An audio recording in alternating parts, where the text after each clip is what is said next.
ಎಲ್ಲ ಸತ್ತಿರತಕ್ಕಂಥವ್ರಿಗೆ 5 ಲಕ್ಷ ರೂಪಾಯಿಗಳು ಪರಿಹಾರ ಕೊಡ್ತೀವಿ. 7 ಜನ ಸತ್ತಿದ್ದಾರೆ, ಅದರಲ್ಲಿ ಇಬ್ಬರು ಮಕ್ಕಳು. ಅನೇಕ ಕಡೆಗಳಲ್ಲಿ ಹೆವಿ ರೈನ್ ಆಗಿದೆ.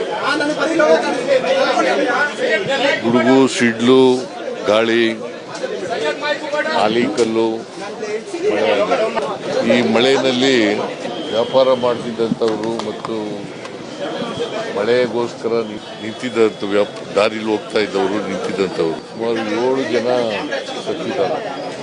ಒಟ್ಟು 7 ಜನ ಸತ್ತಿದ್ದಾರೆ. 7 ಜನ ಇಂಜೂರ್ಡ್ ಆಗಿದ್ದಾರೆ. 7 ಜನ ಇಂಜೂರ್ಡ್ ಆಗಿದ್ದಾರೆ. ಅವರೆಲ್ಲರೂ ಕೂಡ ಸ್ಟೇಬಲ್ ಆಗಿದ್ದಾರೆ.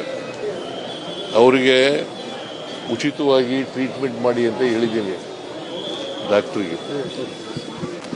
ಕಾಂಪೌಂಡಲ್ಲಿ ಯಾಕೆ ಬೀಳ್ತು, ಅದು ಶಿಥಿಲ ಆಗಿದ್ದರೆ ಅದಕ್ಕೆ ಇಂಜಿನಿಯರ್ಗಳು ಜವಾಬ್ದಾರರ. ಯಾಕಂತಂದ್ರೆ ಅಲ್ಲಿ ಕೆಲಸ ನಡೀತಾ ಇತ್ತು ಒಳಗಡೆ. ಯಾವ ಹಾಸ್ಪಿಟ್ಲ್ ಇದು, ಬೌರಿಂಗ್ ಹಾಸ್ಪಿಟ್ಲಲ್ಲಿ ಕೆಲಸ ನಡೀತಾ ಇತ್ತು. ಅವರು ಮಣ್ಣು ಸುರಿತಾ ಇದ್ರು ಇಲ್ಲಿ ಕಾಂಪೌಂಡ್ ವಾಲ್ಗೆ. ಆ ಕಾಂಪೌಂಡ್ ವಾಲ್ ಮಣ್ಣು ಸುರಿತಾ ಇದ್ದರಿಂದ ಆ ಪ್ರೆಷರ್ಗೆ ಬಿದ್ದಿರಬೇಕು ಅಂತ ನಾನು ಅಂದ್ಕೊಂಡಿದ್ದೀನಿ. ಎಂಕ್ವೈರಿ ಮಾಡಿ ಕೂಡಲೇ ಅವ್ರ ಮೇಲೆ ತಪ್ಪಿತಸ್ಥರಿದ್ರೆ ಅವ್ರ ಮೇಲೆ ಕ್ರಮ ತಗೊಳ್ತಕ್ಕಂಥ ಕೆಲಸವನ್ನು ಮಾಡ್ತೀವಿ.